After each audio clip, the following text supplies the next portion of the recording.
2025-26 పైన ఈ round table సమావేశం ఏర్పాటు చేయడం చాలా సంతోషం.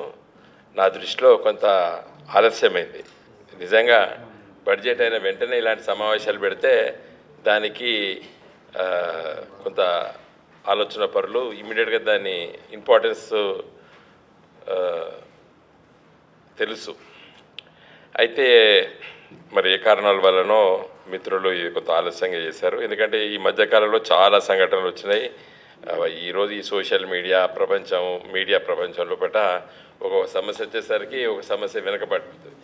ఇది ఏదేమైనప్పటికీ కూడా ఈరోజు దీనిపైన చాలామంది మిత్రులు మాట్లాడిన మిత్రులు మరి పులిరాజు గారితో మొదలు పెడితే రమణమూర్తి గారు, పాపారావు గారు, కృష్ణారెడ్డి గారు, అదేవిధంగా సదానందం గారి తరఫున సీతారామారావు గారు, సారంపల్లి మల్లారెడ్డి గారు, కాసం వెంకటేశ్వర గారు, మరి ఇంతకుముందు మాట్లాడినటువంటి దయాకర్ గారు, చాలా విషయాలపైన మనం అందరం కూడా ఓపికగా విన్నాం.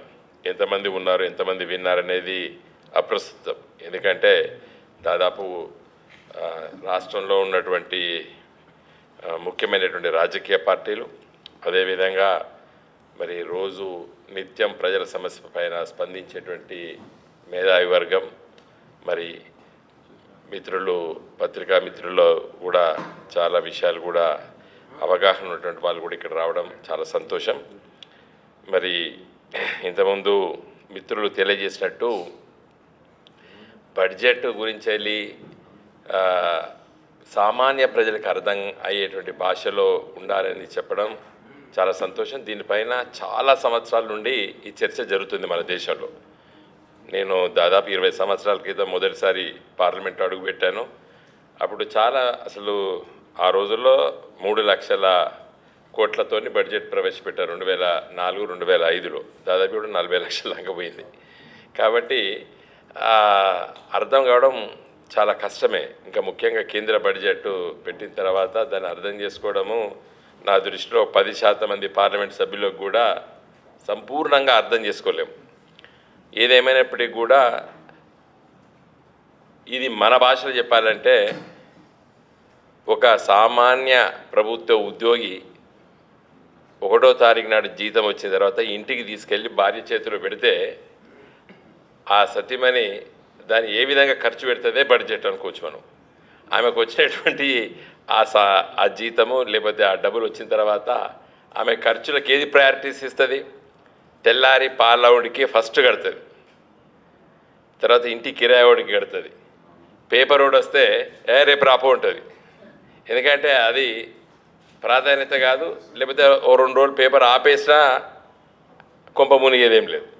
లేకపోతే కిరాణా దుకాణం వాడికి ఫస్ట్ పే చేసేస్తుంది. That is simple. బడ్జెట్ అనేది ప్రభుత్వం కూడా, నేను ప్రణాళిక సంఘం ఉపాధ్యక్షుడిగా 2 పర్యావరణలు అంటే దాదాపు 10 సంవత్సరాలు పార్లమెంట్ సభ్యుడిగా ఉన్నప్పటికీ నేను 4 సంవత్సరాల ప్రణాళిక సంఘ ఉపాధ్యక్షుడు. నేను ఎక్కువ అర్థం చేసుకున్నాను అసలు అడ్మినిస్ట్రేషను, తర్వాత ప్రభుత్వ బడ్జెట్. నిజంగా ఇప్పుడు వారు అధికారంలో ఉన్నారు, దయాకర్ గారు. ముఖ్యమంత్రి గారి దగ్గర సాయంకాలం గల్లా తీస్తే పైసలు పడితే తెల్లారి చూస్తే ₹1 ఉండదు. That's budget. సరే, ప్రభుత్వం దగ్గర ఒకరోజు బ్యాంకులో నిల్వ డబ్బు అనేది కొంత ఎంతో ఉంటుంది, కానీ ఉండదు. వాళ్ళు కూడా ప్రయారిటీస్ 1వ తారీఖు నాడు 1వ తారీఖు వస్తుందంటే అరే ప్రభుత్వ జీతభత్యాలు ఇవ్వాలి కాబట్టి 22-23 నుంచి వెళ్ళి ఏమి పేమెంట్స్ చేయరు. ఫైనాన్స్ సెక్రటరీ తాళం వేసుకుంటాడు చెక్ బుక్కి, ఎందుకంటే జీతాలు ఇవ్వాలి. జీతాలు ఇచ్చిన తర్వాత మొదలు పెట్టేస్తే ఇంకా డబ్బులు వస్తే మరి ఫస్ట్ వీక్లో ఎవరికి ఇవ్వాలి, సెకండ్ వీక్లో ఎవరికి ఇవ్వాలి, థర్డ్ వీక్లో ఎవరికి ఇవ్వాలి, ఫోర్త్ వీక్లో మళ్ళీ స్టార్ట్ అయితేనే ఉంటుంది. This is a cycle budget. నాకు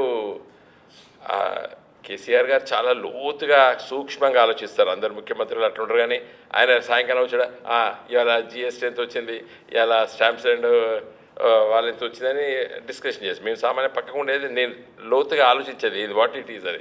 ఒకసారి నాకు చెప్పిర్రు, ఇదే ఏముందే మన దగ్గర ఉంటే ఖాతా ఉంటుంది, డబ్బులు ఉంటాయి, ఏ రోజు ఆ రోజు ఇవాళ వచ్చినట్టే రేపు చెక్కులు రాసుడు, ఇవాళ వచ్చిన ఖాతా వచ్చిందంటే రేపు చెక్కులు రాసుడు, అదే ముచ్చట, అంతకంటే ఎక్కువేమి ఉండదు. బడ్జెట్ అంటే.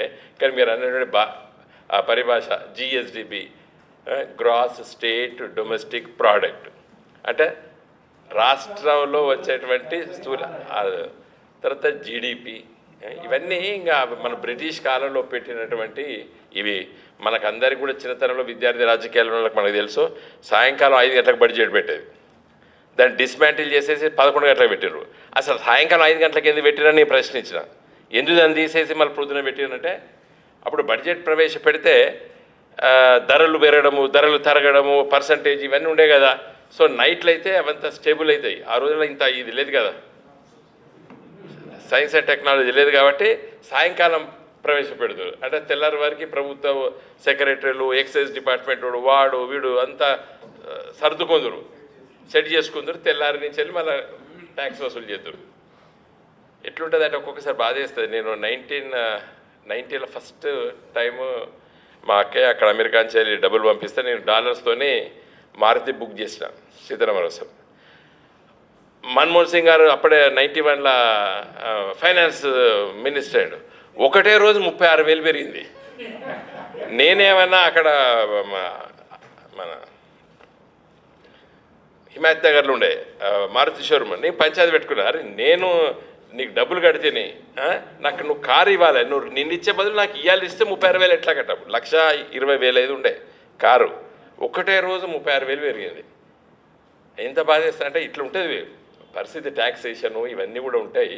కాబట్టి budget is a very peculiar subject. మీరు అన్నట్టు లిటరసీ రేట్ బాగా పెరిగింది కాబట్టి నేను పెద్దలు పాపారావు గారిని, అదేవిధంగా మిమ్మల్ని ఒక చిన్న ఇదివరకు వచ్చింది నేను చదివిన ఒకసారి మన కామర్స్ డిపార్ట్మెంట్ కాకతీయ యూనివర్సిటీ పదజాలం కాకతీయ మీ కామర్స్ డిపార్ట్మెంట్ దగ్గర మీ కామర్స్ డిపార్ట్మెంట్ కాకతీయ యూనివర్సిటీ వాళ్ళు బుక్ తీసారు. మంచి ఓన్లీ బడ్జెట్ అండ్ ఆ పదాలన్నీ ఎక్స్ప్లెనేషన్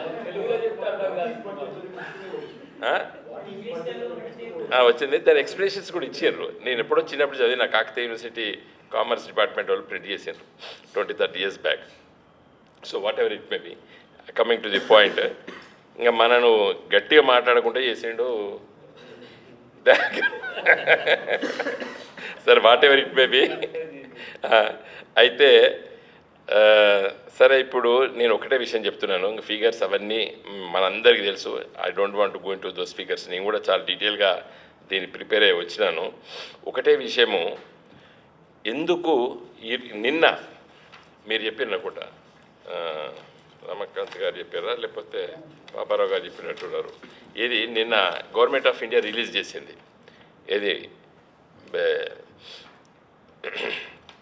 జిఎస్టీ చేసేస్తే ఈ మంత్ మొత్తం దేశంలో మణిపూరు, జమ్మూ కాశ్మీరు, హిమాచల్ ప్రదేశ్, తర్వాత డామన్ అండ్ డయూ ఇవన్నీ మైనస్లో ఉన్నాయి. తెలంగాణ జీరో ఉంది. మిగతా ఈ స్టేట్స్ 32%, 18%, 30%, 10%, 27%, అండమాన్ అండ్ నికోబార్ 60% మార్చిది గ్రోత్ జిఎస్టీ ఉంది. మన స్టేట్లో జీరోకి వచ్చింది. అదే మనకు ఫర్ ద లాస్ట్ 10 years అంటే ఇక్కడ మన తెలంగాణ రాష్ట్రం వచ్చిన తర్వాత ఎప్పుడు గ్రోతే ఉంది జిఎస్టీ. ఒకానొక సందర్భంలో కూడా దేశంలో ఢిల్లీ తర్వాత మనమే ఉన్నాం. సెకండ్ స్టేట్, లార్జర్ స్టేట్ చూస్తే మనమే నెంబర్ 1, స్మాలర్ స్టేట్ ఢిల్లీ తర్వాత మనమే ఉన్నాం.